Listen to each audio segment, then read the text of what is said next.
Susie. Sarah. I once read that names which begin with the letter S are the names of snakes.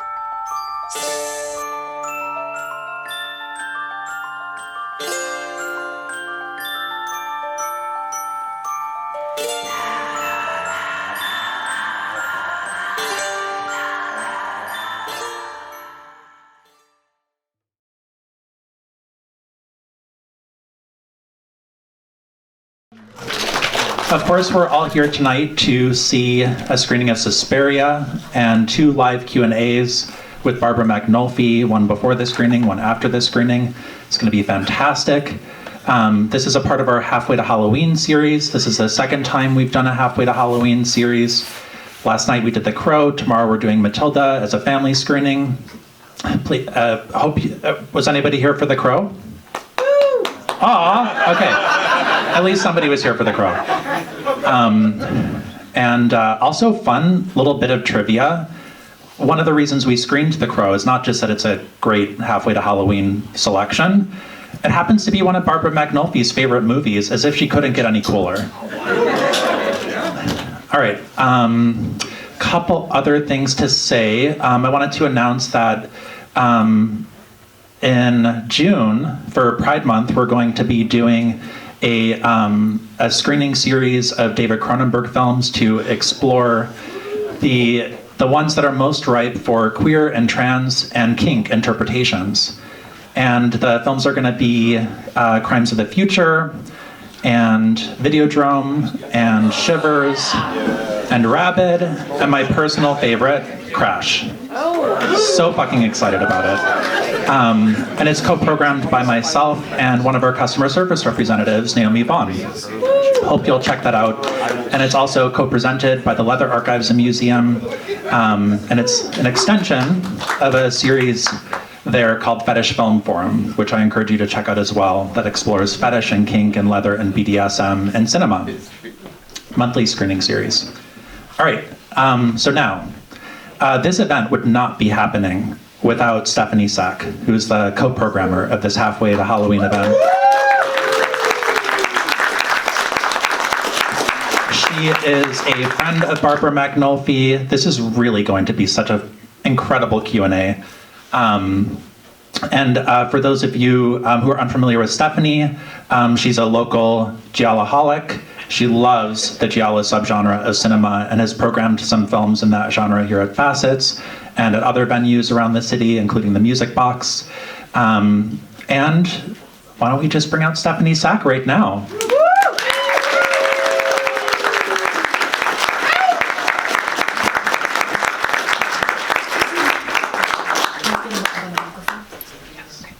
Hello. That's quite an honor to be introduced by John McDevitt. Could not have done this without John McDevitt, the team at Facets. You guys, a round of applause for the team at Facets. Come on. Thank you. So, quick show of hands. Whose first time at Facets is this? Wow! That's so rad! Whose first time is it seeing Suspiria? Yeah. Okay. Well, I could warm you up for days, lifetimes. So, when I was 13 years old, I first saw Suspiria. And I grew up in Lakeview, right around the corner. And I grew up in an apartment building where everybody's doors were open. You just sort of ran in, and there were lots of kids. And I was sort of the oldest of the batch, so I would babysit. And whenever I would babysit, I would look at people's books and their VHS collection. Oh, no. Learned a lot that way. Strange university. And one of the gals who was in my building, her name was Vittoria. And Vittoria was Italian. She was fabulous. She had frosted blonde hair, she had big hoop earrings, and she wore shiny pink lipstick, and she was a little pudgy, and she was always cooking, and I adored her. And whenever she and her family went back to Italy, they would bring back VHS tapes of all the Italian movies. And I was peeking through them one night, and saw Suspiria, and immediately I was like, what is this? And I watched it, and I'm still asking myself, what is this? So in order to answer that question, and many others, may I present the leading lady of Dario Argento's Suspiria, Barbara Magnolfi.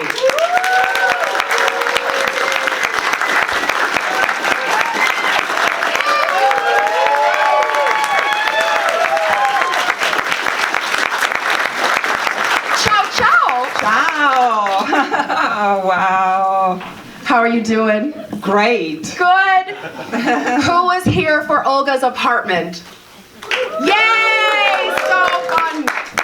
Thank you, everyone. Barbara, thank you so much for coming to Chicago. My pleasure. Thank you for hanging out with us at Bassett's. So in order to get the show on the road, so to speak, let's go back to the beginning. Ooh. Oh, all the way back to the beginning. So you were raised in Rome. I was. And growing up in Rome as a child, you began at a very early age to take ballet lessons. And I'd love to hear about how you began ballet, how it affected you. What about ballet is part of your story? Okay. Well, ballet was an escape. I was very young where I started ballet, and at the beginning it seemed like a curse because, you know, my mother didn't really want me, okay? So she put me into places. And well, she picked the right place because I happened to fall in love with ballet pretty much from the start. And what got me about ballet and being on stage was the ability to, through movement, to communicate a story. And that's the same theme with every form of art, as far as I can see, right? And I think that's what, I found that very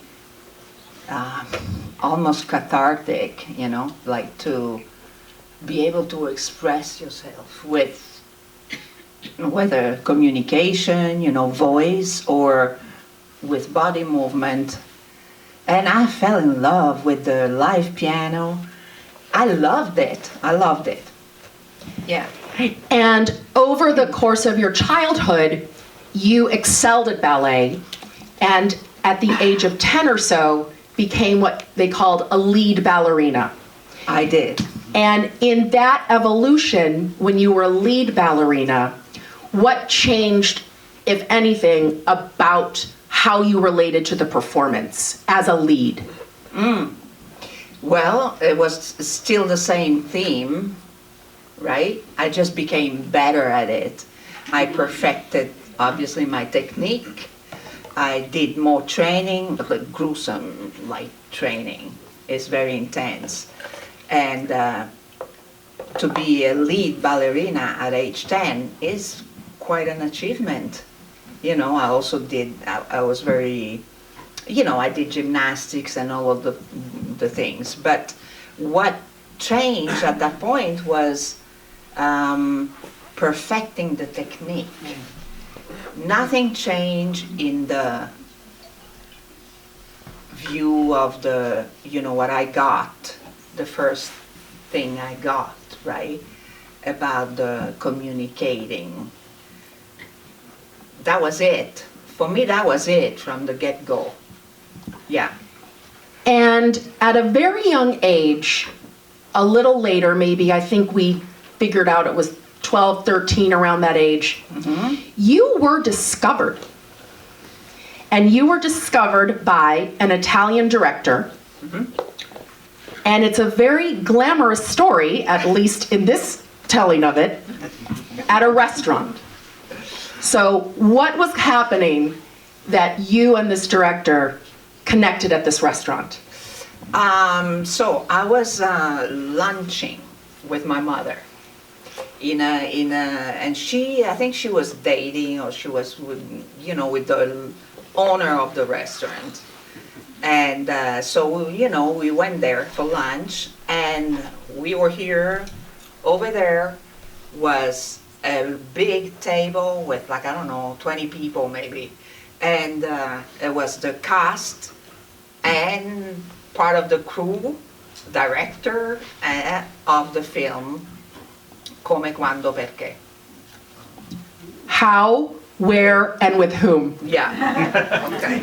So basically, the owner of the restaurant comes to talk to my mother, like right there at our table, and says, they're filming something, and they ask if Barbara would like to be, playing a role, because she will be perfect for the lead, one of the leads, of the film, to do the backflash when, well, basically Philippe Leroy was the star of the film, where he had his first love story when he, and so actually the movie starts like that, with him recounting to the girl now, right?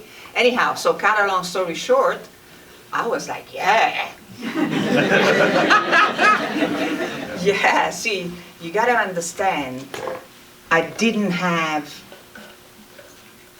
a good situation at home at all. And I see that as a blessing now, actually. I really see it as a blessing. And maybe that's from there that I got the point of view. Always, there is a good thing. There is the negative and the positive in any circumstance, no matter how, unless of course you're dead, but no matter. Fair. Who knows, maybe you might even be able to, no, but what I'm saying, I think that's how I got, right from the beginning, because I had this force, this energy, this determination, to get out of that situation. So that was, hey, whoo, something I loved on top of that, right? So boom, and boom, I was on set 2 days later. And even then, it seemed that you had an innate comfort in front of the camera.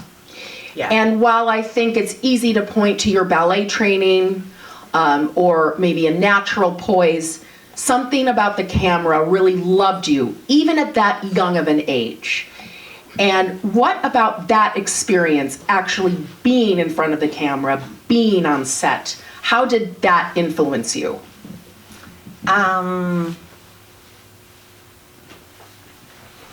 Being in front of the camera in the first scene, the first time on set, for me was home.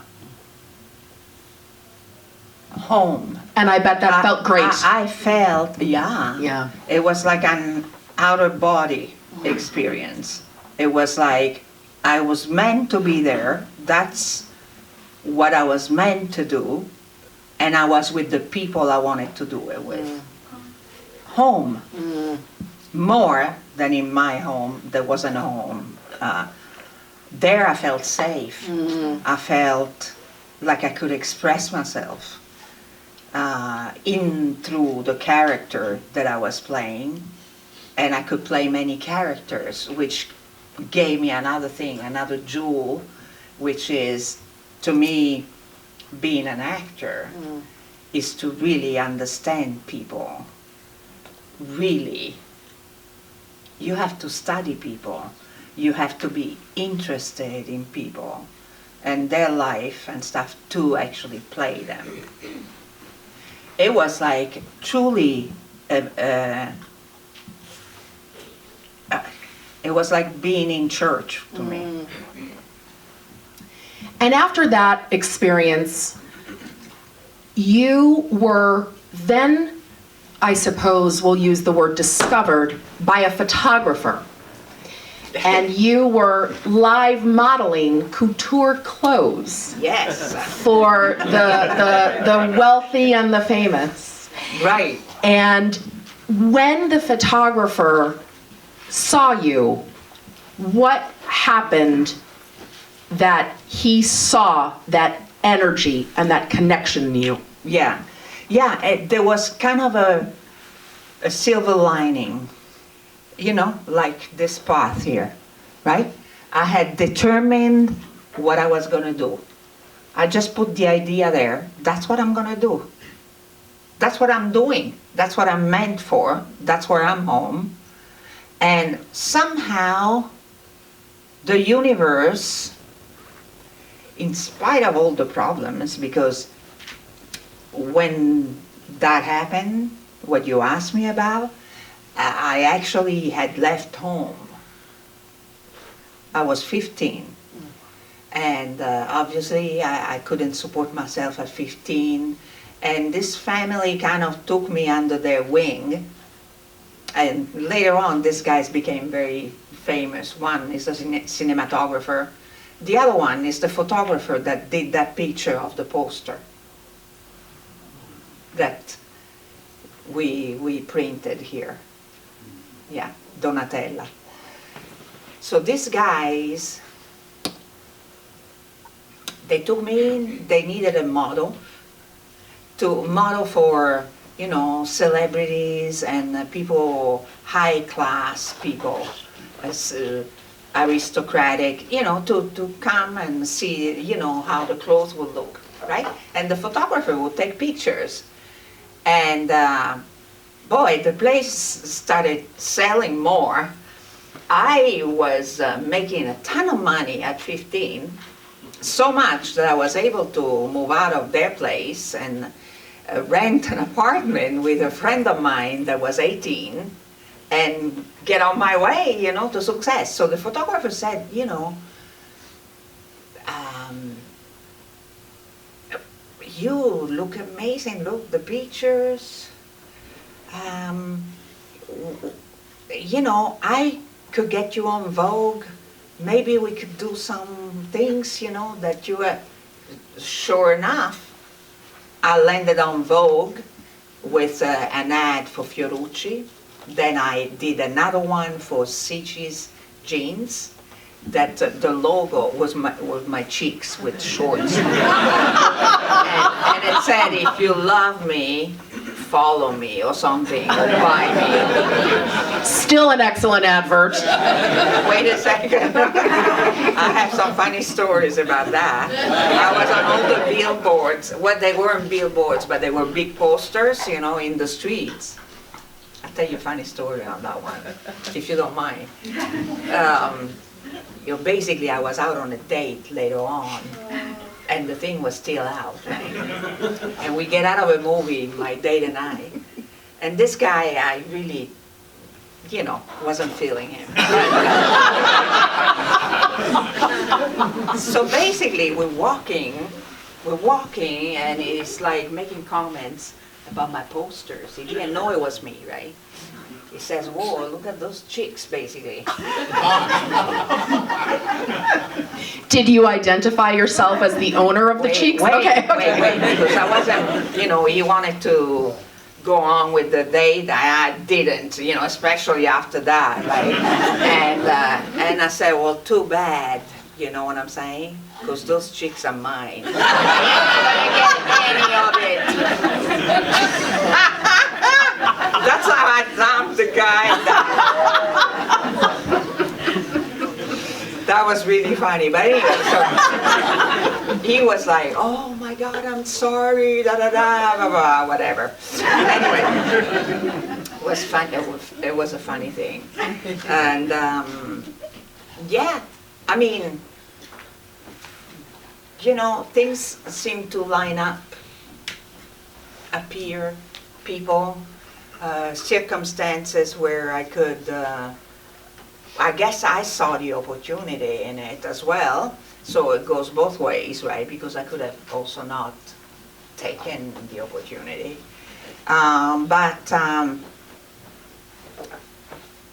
Yeah, the rest is history, basically. It went on up from there on out. But you were still so young. You were a teenager at the time. I was a teenager. And your education took an interesting turn about this time. Yes. And through a series of events, More. more events, you ended up finishing your high school years in a ski chalet with Ursuline nuns. That's right.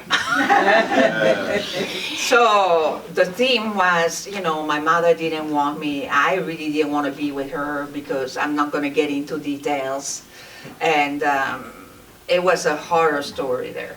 So I told my mother, I said, hey, you don't want me. I don't want to be with you. So I want to go to this school because I want to carry on my education. Pay the school, I'm out of your way, right? And so she paid the school.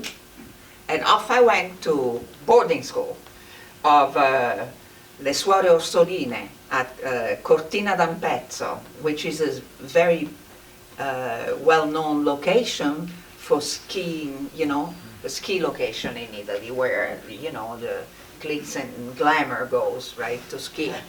And we will start the day with going up the slope with the skis, you know, physical education, and skiing down, and then we'll have breakfast. It was amazing. And I had a ball, much better than being in my horror story, my own horror story. So, and there, out of all people, the philosophy teacher, an incredible person, a nun, incredible, very liberal in a way. She was doing, you know, I was so interested in philosophy. She saw my interest, and then she was also giving some drama classes, not often, but there were drama classes, and that I was even more interested in. So you know, she noticed, and then she took me aside one day and she said, you know, I noticed I think you do really well to pursue the dramatic arts. And more adventures eventually led me to that. Yeah, so yeah, there were more adventures in between, though. I believe you. I'm writing my autobiography, by the way, and you know, hopefully, you know, we'll make a version for U.S. as well. I'm writing my own longer one for Italy, but yeah, there's lots of stories. So you ended up pursuing further education, and in that time, excuse me, that's the timer. Right. We'll jump a little bit to your first film with a fabulous Italian director. Some of you may know him, Sergio Martino. And around 1974, 75, you worked with him for your official debut on the Italian screen in a film called The Suspicious Death of a Minor. Yes. And briefly, what happened that you were able to work with Sergio for this debut role? Well, a friend of mine, one of my best friends, Roberto Posse, was shooting the movie already, right? And he happened to stay with me for the night. I don't remember what we were doing, or for the weekend and stuff. And you know, I remember we weren't sleeping together, but we were actually sleeping in the same bed. But we weren't that way, right? It was just like my brother. And he says, you know, this movie I'm shooting, well, you know, there's a role. I can talk to the director. Maybe Yeah, boom. I got the role. I met Sergio, he liked me, and off I was. 5-star hotel in Milano, oh my gosh. It was like the beginning of success, you know, like working with a established director, big production, big actors. I was like, whoa, on cloud 9, you know, I'm like, yes. And it was great, great. And then, you know, there's a scene where I have to get my top off. I get my top off. I'll check it out. You know, my first film, one of my first scenes. And he was wonderful. Him and Claudio Cassinelli, who became one of my best friends, and supported me in my career in so many ways. I'm an amazing actor, theater actor. He passed, you know. Yeah, it was, they really put me at ease, right? They were cracking jokes and so it was wonderful, wonderful. But Sergio still jokes about my boobs, so. 40 years later, at Chile Theater, a convention, where he was as well with for Italian thing, he was like, the first time he saw me again, he says, whoa, you still got it going on, right? I have met Sergio, and I can confirm this. So, oh my goodness. it is time to screen the film. So we'll pick up what happened after that film with Suspiria, after we screen Suspiria. So thank you so much, Barbara. An honor to talk to you.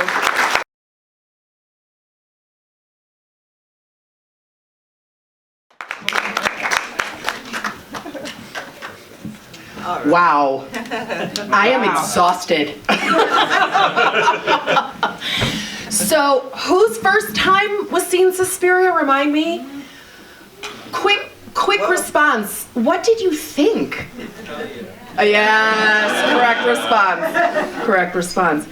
So, thank you all again. And before I delve into the final round of the Q&A, I would like to take this time to once again thank Facets. Come on, you guys. So awesome. The best people. Really great programming. And if you enjoyed this, or even if you didn't, please feel free to sign up for a membership here, because that's where you get the first updates about what's playing, what's really going on, and this place is super important to keep around, keep strong, so do it. So Barbara. Yes. That was Suspiria. It was. Do you actually know what Suspiria means? It means breath, sighs, whispers, sighs, and tremor, and heaving breaths. right. So last time we met, Yes. we talked about your 1975 film, Suspicious Death of a Minor. And of course, looking at your filmography, the next film was Suspiria. It was. And No, it wasn't. lies. No. There were a few was others in a between. few in between, for sure, because, yeah, go ahead. So, getting to Suspiria, you had a very interesting audition for this role. Yeah. So, when we arrive at the moment prior to the audition, Yes. I think we're at a pool, if I recall. We're definitely at a pool, In a- beautiful pool in a beautiful place in Spain, in And Marbella. Yes. And I think a beautiful pink dress was involved. Gorgeous pink dress with my summer tan and you know, with the shoulders down, the long hair. I was playing backgammon with Omar Sharif at the pool. So we're playing backgammon. I want you guys to understand this. We're playing backgammon in Spain in a pink dress with Omar Sharif, okay? Right. And then something rather incredible happens. Yeah, this sort of garçon or valet comes with a silver platter and with a note that said to call my agent immediately. Okay. So I went, I'm like, what is this? I call my agent, and he says, I book you on a flight back today because Dario Argento is doing his new film, SUSPIRIA, and he wants to see you. And I said, can I swear? Abso-fucking-lutely. I said, who the fuck is Dario Argento? I was like, you know, taken aback because I was like having a break after finishing, you know, my film, the last film I did. I forgot what it was, but I think it was Duccio Tessari one, La Madama or one other, anyhow. So, and then I remember, oh wait, Dario Argento, I get it, right? I had seen a movie that I really liked. It was the L'uccello dalle piume di cristallo. Bird with the crystal plumage. Yes, yes, and there's more stories about that, but we have no time for that. We have no time for when I met Dario. Well, anyway, let's go in order. Okay, so I went. The morning after, I was in the production office, the Salvatore and Dario and all, the family production. And I meet this very frail, very pale, with long hair, dark eyes, and he sits me there where you are, right? The office is kind of bared. It wasn't full, right? And he says, he gives me the script, and he says, I want you to look at Olga. Okay? I look at Olga, I find Olga. It was a thick script. And you know, I thought he wanted me to read some Olga, or he didn't say anything. And he says, so how would you play her? Well, I reread the character. And I'm like, well, I don't remember what I said actually, but I must have said something that he liked. I see her like this, like that. And he says, okay. And he asked me to go in the middle of the room. And he asked me to move a certain way. Then he starts going like that. I need to put the thing down. He's going, this is Dario at the audition. He's going, I'm there. And he's like,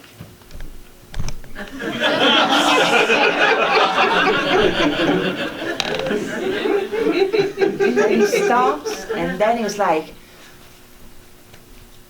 okay. Thank you. And I left.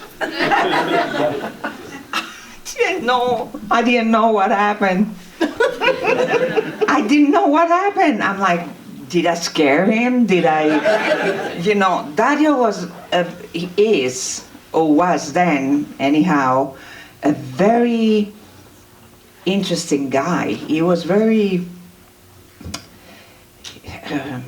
meticulous in everything. And if he saw something, right, whether he liked it or not, he was very excited. He would let you know, you know. I got to learn that later on. He was quite a character. So anyhow, so there I was. Then I find out I got the part, obviously. And boom, Olga. Olga was born. So Olga is an interesting character, not only in that she is the narrative engine to the film, that she sort of sets up the main relationships and is, in the literal sense, an antagonist. However, her time on screen is limited. And while I think, after watching this film approximately 1 billion times, that it reminds me, for example, of the character in Psycho played by Janet Leigh, who starts the film and then, of course, is no longer in the film. That's right. And I don't mean to, a spoiler alert here if you haven't seen Psycho, but she dies. And I think there's a lot of ways to interpret that, but we're going to hear right now some of the real story as to how and why Olga did not appear toward the end of the film. Right. Well, Olga, I think, is a key character, indeed. And I believe, well, I don't know. Anyhow, my role was supposed to be longer. Okay, I wasn't meant to disappear like that, because people don't know, what, did she die, who is she, what the heck happened? Well, I was a student at the last year, that's why I was living outside the school, but I was more than that, obviously, and you could tell by my behavior, by dropping the bags right immediately, right? Her bags, you know, back at the school, at the boarding school, anyhow. So basically we're shooting the film and so forth, and we're down to shoot the scene that never got shot, which is the reason why I started training for 3 months before for dancing. The Nutcracker, was it, that they were going to watch at the end? At the Bolshoi. At the Bolshoi. And they were going there. I was supposed to dance in that. So I remember like it was today. We're sitting on a bench at the studios in Italy, outside the studio, right where all the machinery were, you know, and so forth. And Dario and I sitting together and we're thinking we're going to shoot the scene today, or I don't know if we have time, because it was a big scene with the big, what do you call it? A crane. A crane to put, where they were going to put the camera and the operator there, the cinematographer, you know, had to be a whole panoramic scene of the ballet and the whole shebang. Anyway, so we're sitting there and all of a sudden, I swear, a thunderstorm starts going on like there was no tomorrow. It was like crazy. It started like thunder and lightning and da-da-da, and the crane hit the crane. And the thing fell off. And Dario and I are like, whoa! Well, I guess we're not shooting the scene.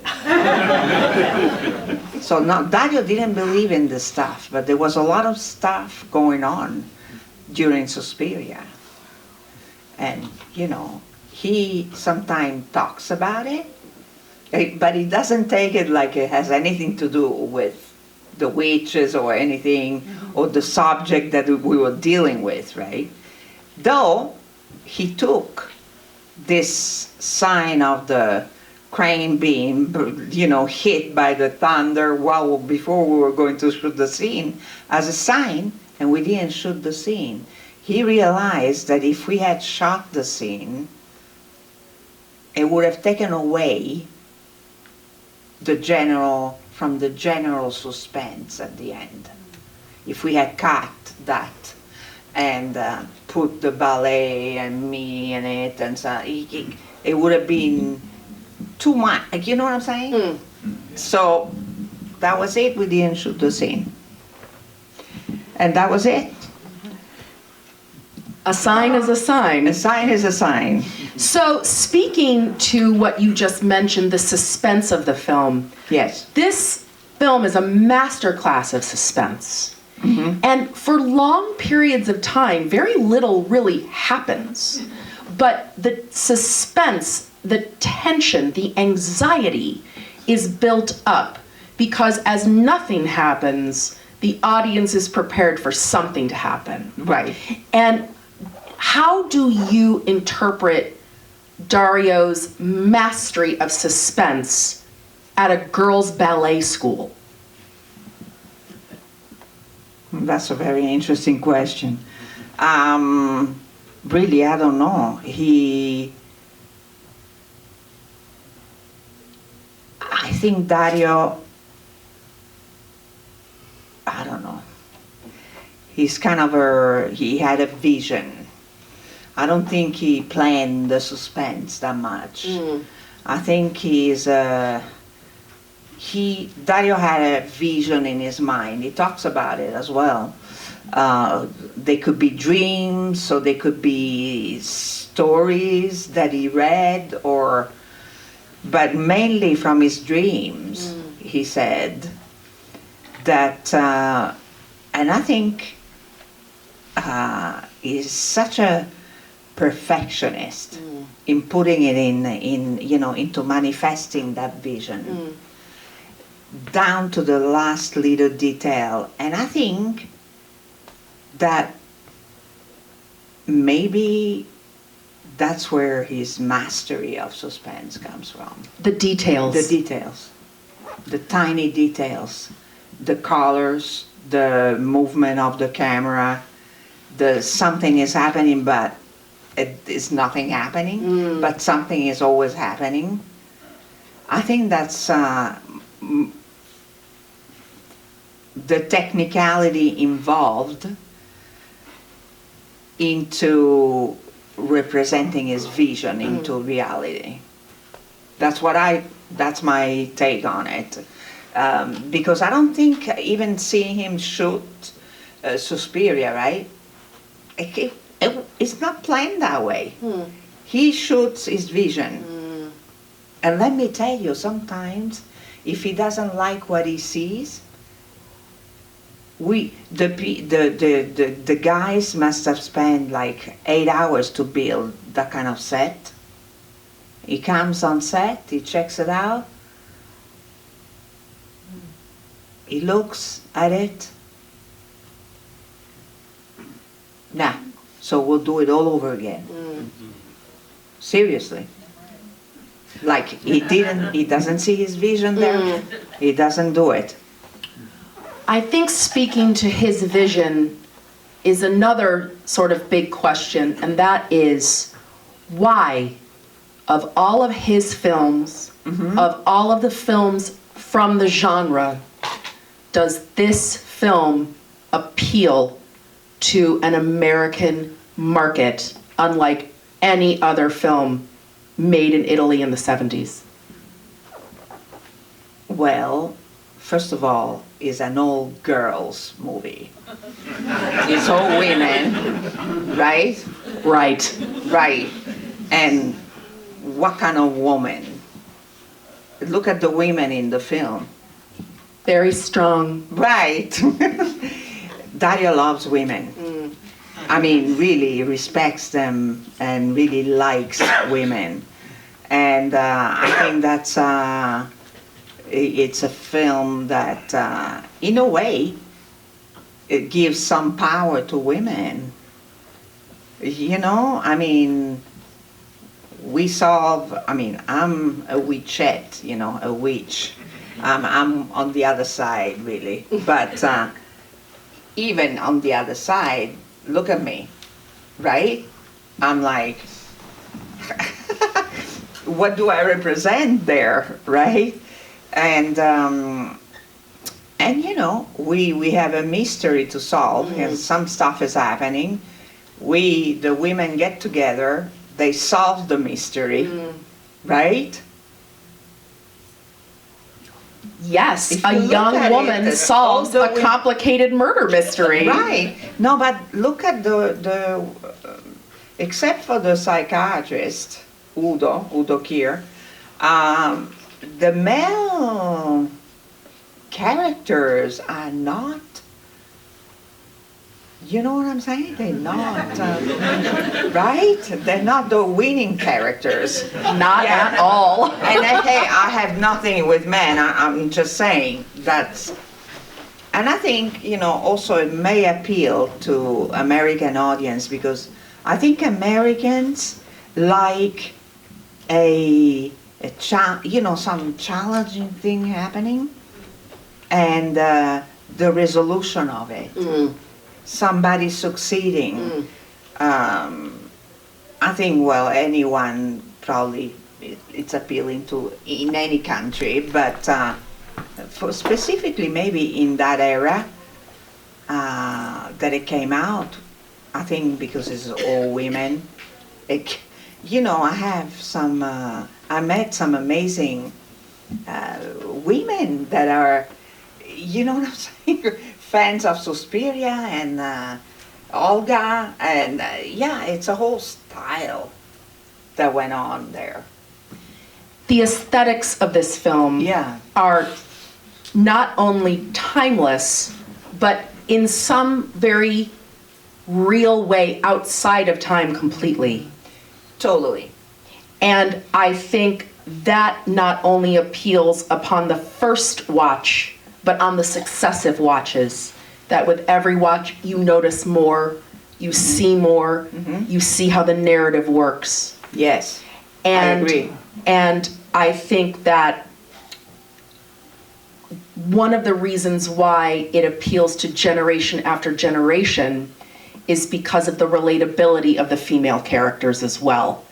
That even from Miss Tanner to Madame Blanc, in some ways, these are our friends, These are people who have their own stories in a very complicated story as well. And that was very unusual for the genre. Absolutely, absolutely. But I think that goes for Dario love of women. He says it. He loves women.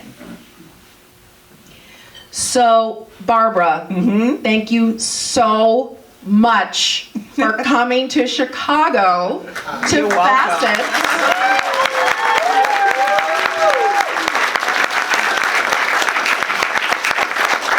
And I'm wondering... It was my pleasure. Thank you. And I'm wondering if anybody in the audience would like to do a Q&A for themselves, if anybody has any questions for Barbara, or for a Facet staff member, or for me. So raise your hand if you want to ask Barbara a question. Oh, I know this guy. I was curious, I know with a lot of these Italian films from the 70s, when you're on set, was everyone speaking their own language, or were you all speaking Italian or English, or how did that work on set as an actor? On Suspiria? Yeah. I spoke English with Jessica and with Stefania. I don't know about the other people. I know there were some German people. Yeah. There were other people especially in the dressing rooms and stuff. I think there may have been other languages, but the main characters, and we always spoke English. Okay. Yeah. But the whole film was dubbed. Everybody was dubbed, except for, of course, Jessica dubbed herself, and Stefania was dubbed as well, in English, Well, all that. Though I could have, I probably could have done it myself, but I was already, whatever. The next project. Yeah, another project. I wasn't even there for the premiere. But a funny thing happened at the premiere. We forgot to say that. We forgot to, when the movie, yeah. Well, anyway, let's get some questions, and then would anybody like to ask about the premiere? that I didn't know had happened. I mean, I was shooting another movie. I didn't see the premiere in Italy, but I know the movie came out in Paris first. So I'm going on set. I'm being picked up for the other movie I'm shooting. On set in the morning, after this came out in France. And, you know, the driver picks me up 4 o'clock in the morning to be on whatever. Yeah, and you know, he's usually waiting there, and I go down from my house. I open the door, and there is about 100 paparazzi down like paparazzi all over. I'm like, I shut the door, you know what I mean? And I went back. We had to do a whole ordeal to for me to get in the car. That was Suspiria effect. And then I could not go around at the time. I could not go around anymore. It went from regularly working actress to I couldn't be around. And it was scary. Yeah. And here you are. And here I am. It was intense. It sounds super intense. Yeah. Anyone else have any other questions? Oh, I know this gal too. I do not have a question. I thought you've Got it, 5 okay. minutes. Not a Okay, question. 5 minutes. So there's about 5 minutes left. Anybody other questions? Yes. In the film Sister of Ursula, which you were amazing in, Thank you. absolutely amazing performance. Was there Thank you. more of your parts filmed that when it got, when the film was changed, that was there more development? I would have just loved to have seen more of your, you know, the possession of the father and Oh, yeah, what it was, yeah. you know. That's what it was all about, yeah. No, I don't think there was more, or I don't know if they cut some, yeah. They probably cut some in the editing. There may have been a few more scenes. But that movie went astray, went downhill. I feel bad for the guys that did that because they didn't do another movie after that. I mean, when, you know, sort of karma, you know, you do something like that, and, you know, I survived. I mean, I didn't like the fact that they added all that stuff, you know, and, but also because that was a starring role for me right after Suspiria. I think that was even more, you know. But you know, I'm happy about my performance in the movie, and I'm actually planning to own the rights of the movie and re-release the movie. Wow. Yeah. Thank you. Yeah, without all that was added, how it was originally intended to be, which was a psychological thriller. Right. Yeah, yeah. Anyone else? Yes. I have a question. Thank you. First of all, thank you for being here, Barbara. Oh, you're welcome. What was your relationship like with Dario Argento? I never met her. Oh. I met, yeah, we're getting into something else now. Like at the time of Suspiria, Dario and Daria Nicolodi were separated. And Dario was staying in a hotel, actually.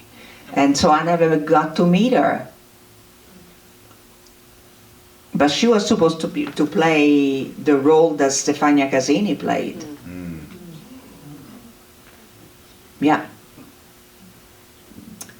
Any other final questions? Yes. Thanks for taking my question. What was it like working with Miguel Bosé? Miguel Bosé, Yeah. he was my best friend. Miguel Bosé, oh my God, we were like brother and sister. We loved each other. And so of course, you know, having, you know what I mean, on that, we're still, but now he's so big. Miguel is now a superstar, but we were super friends. I mean, I went for the weekend with his family. I mean, seriously friends. Yeah, was great. He's a great guy, Miguel. Yeah. Anyone else? Yes, in the back. Oh, there's somebody there. Yeah. I'm just curious if you saw the remake and what your opinion was. The remake. Yeah.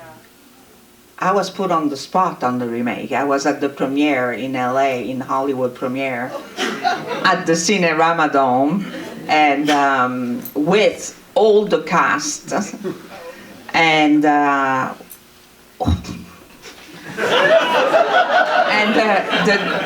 Luca Guadagnino, that I know personally already, meets me on the red carpet when we're taking pictures. Like, I have a picture, right, with that.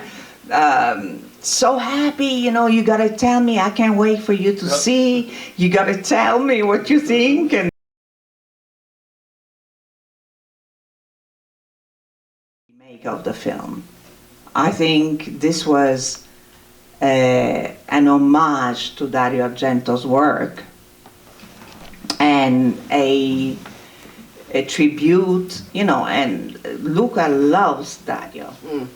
So that's what I think it was. But personally, I think it was too long.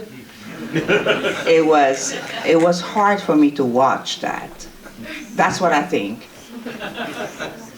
Very diplomatic of you. Yes. I think there was one other question that I saw right there.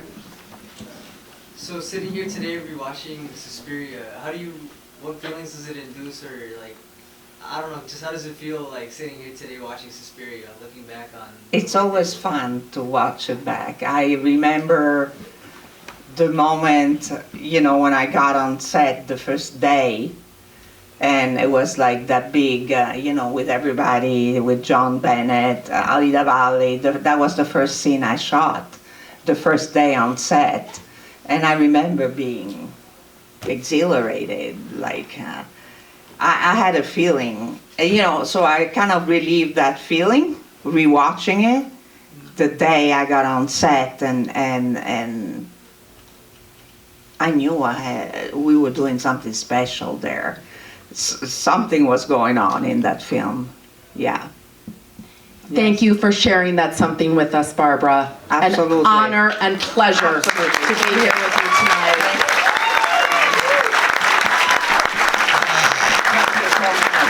Thank you. Thank you so much for coming to Bassett's Suspiria screening with Barbara Magnolfi.